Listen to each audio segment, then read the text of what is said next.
Mga bossing, so ayan, napapasyalan nga natin itong naging project natin dito sa may Pilcoa. So ang tagal natin hindi nakapasyal dito, no? Ayan, so ito na siya ngayon. Ayan. So bali yung project natin dito is a 4-story residential building. So titingnan natin yung mga nagawa nila dito. Ayan. So, bali nandito sila tito. Tagal natin hindi nakita sila tito. So, shoutout nga pala sa Cortejo family. At syempre sa ating foreman.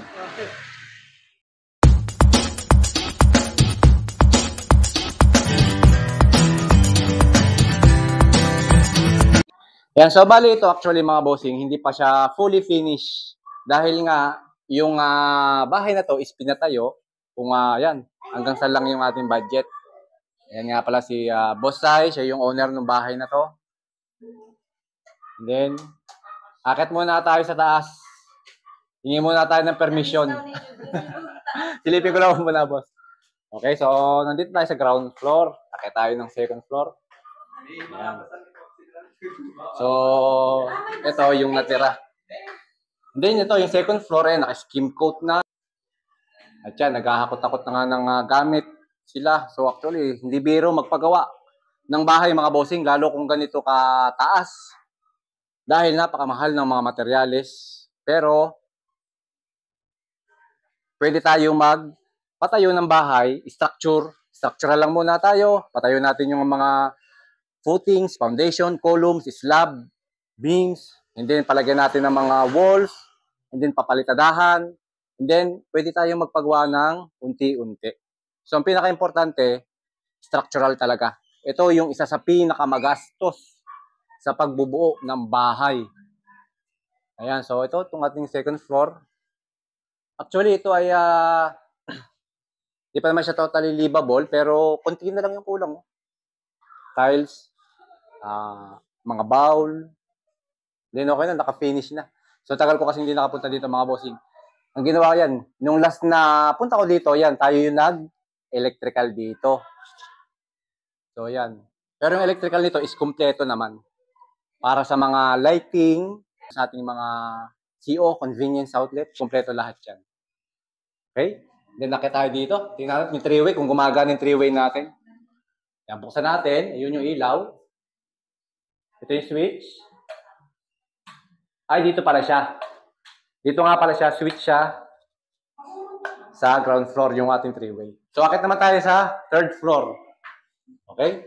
So, itong hagdanan na to, bare lang siya, bare. And then, ito, may skim coat na rin na yung mga parte. Ibang parte, may mga naiiwan na columns. Pinapping para maging pantay. And then, syempre, yung mga imperfection, mawala. Na kailangan pantay. Yan, ito, naka-prepare. Piniprepare siguro nila ito para skim coat. Okay? And then, naka-skim coat na rin yung mga walls nito.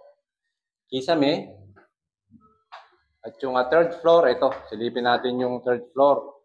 Ayan, so pagpasok natin, meron tayo dito planks. Ito ay ceramics ubos to. Ceramic tiles. Ang size nito is 20 by 1 meter. So, ayan. So, bali ang layout nito is yan. Running band. Then, pasok tayo sa loob. Ay! Basa.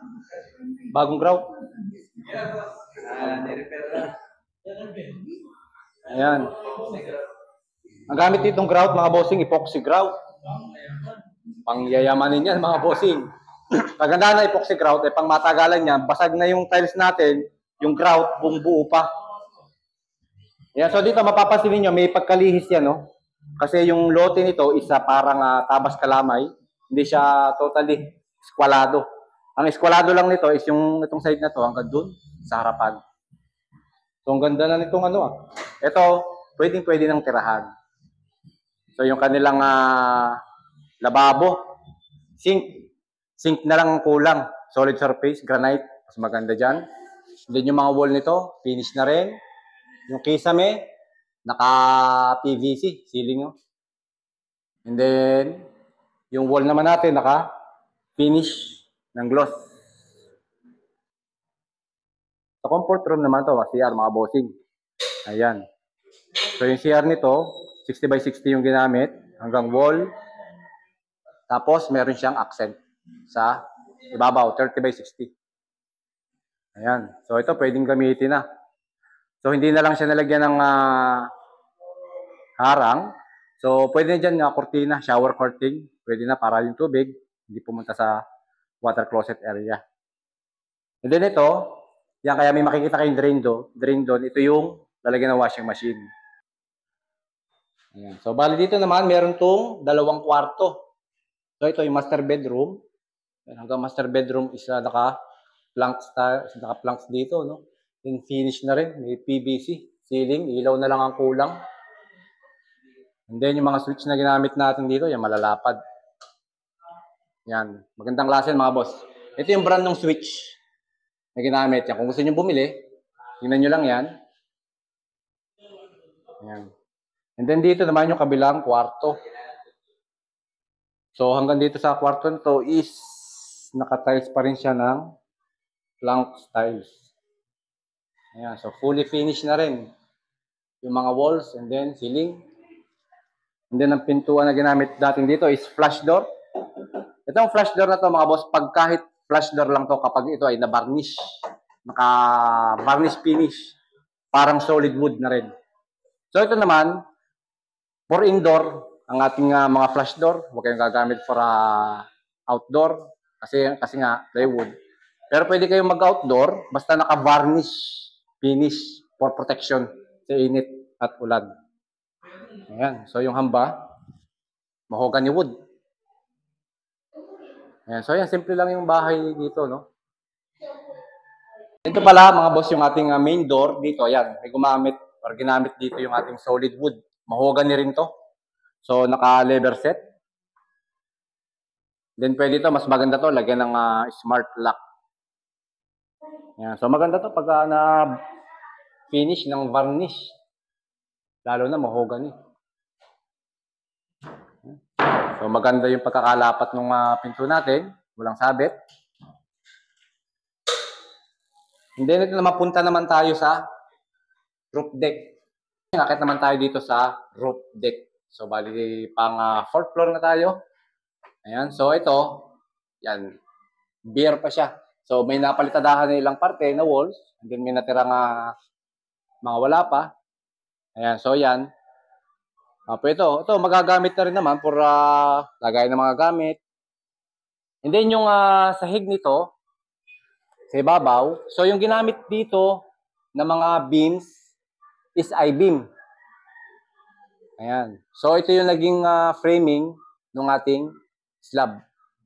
So light materials na lang siya para makareduce tayo ng bigat kasi mataas na, mabigat na masyado. So kaya nag-reduce na lang tayo ng materials. Ayan, I-beam ang ginamit for mga beams.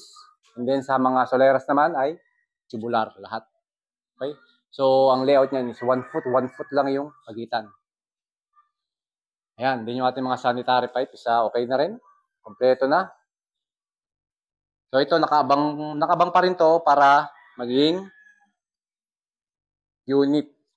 So dito, magkakaroon pa rin ng 2 kwarto. So same lang dun sa baba. Dun sa dinaanan nating floor kanina, 2nd floor, 3rd floor hanggang dito, ay same lang ng design. Okay? So hindi pala, nandito pala tayo ngayon sa 3rd floor, 4th floor. Ito pa pala yung roof deck mga bossing. Meron pa nga pala itong isang 4th floor nga pala to with roof deck. So akit pa tayo sa roof deck.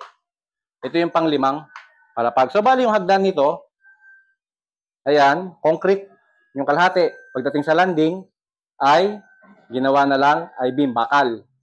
So ito naman, matibay rin yan mga bossing, no? So naka-prepare na rin siya for ayan, kung gusto nyo i-tiles, maglagay tayo ng wood planks. Depende sa inyo mga bossing, pwede yan.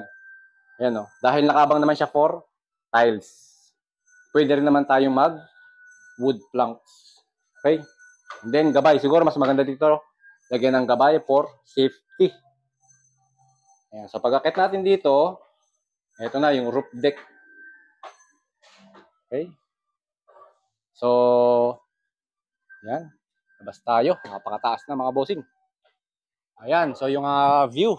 Ito yung view natin sa taas. And then, pag sumilip tayo, dubungaw tayo sa ilalim, makikita natin yung pinaka baba. Ayun, napakataas. Ayan. So, bali itong roof deck nila, meron lang yan, may nilagay na tubo. Pero mas maganda to, dagdagan pa ng harang kasi open, medyo delikado.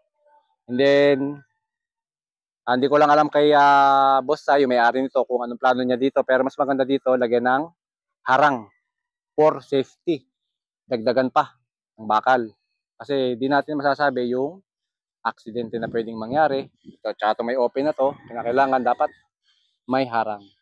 And then bawal na umakyat ang mga bata dito sa ganitong katataas. Ayan. So ito,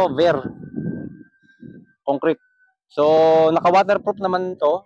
And then may slope, yung tubig papunta dun sa mga drain para hindi nag-i-stuck. Kita nyo naman, di ba, umulan. Ayan, umuulan dito, wala tayong makikitang stuck na tubig. So ibig sabihin, maganda at maayos yung pagkakagawa dito. Ayan siya. Yan. Yung pinaka-importante sa ganito mga roof deck, open, waterproofing. Kinakailangan waterproofing, and then mas maganda leak test bago tayo taklob ng kung ano man, bago tayo tapping, screeding, mag-tiles, or magpintura. Kinakailangan palagi yung ating pagtetesting ng waterproofing. Kaya nagkakaroon tayo ng leak test, bababaran ng tubig, yung ating area na expose sa tubig. Pagkatapos, after ilang days, o after several days, i-check natin kung may leak yung ilalim. So kung wala na, and then nakapag-waterproof tayo ng ayos mga bossing. No? So ang importante mga boss, pag nagwa-waterproof kayo, ay hindi naman yan sa klase ng materyales. Bukod sa klase ng materyales, let's say, may mga quality talagang waterproofing. Pero, ang isa sa pinaka-importante, susundin nyo yung procedure, yung tamang paggamit ng isang waterproofing or any materials. Kasi, ang isang materyales, kahit sabihin natin na gaano yan kamahal, gaano yan kakilala, quality yan, pero pag hindi yan nagamit ng tama, hindi nasunod yung proper instruction, mawawalan ng silbi. So, baliwala lahat. So, gaya na sabi ko mga bossing, pag nagwa-waterproofing tayo, follow the instruction. Number 1 na, pwede kong maipayo sa inyo. So, kapag hindi kayo sumunod sa instruction, gumawa kayo ng sarili nyong diskarte, malamang tulo ang lalabasan. So, yun mga boss, yung ating pinakita dito sa Pilcoa project. Ayan, mga bossing. So, tagal natin. 3 months tayo almost hindi nakapunta dito kasi nga ay doon tayo nakapokus sa Cavite project natin. And then for today, ito yung araw na stop na muna yung gawa kasi nga, syempre, gaya na sabi ko, yung budget is hanggang dito lamang. So, kapag nagkapera ulit, nakaipon, and then we will continue. So, yun mga bossing. So, salamat. At sa lahat ng mga nakapanood, nakasubaybay nung start hanggang ngayon dito sa project natin sa Pilcoa, sa mga natuto, nainis, natuwa, yan, shoutout sa inyo lahat.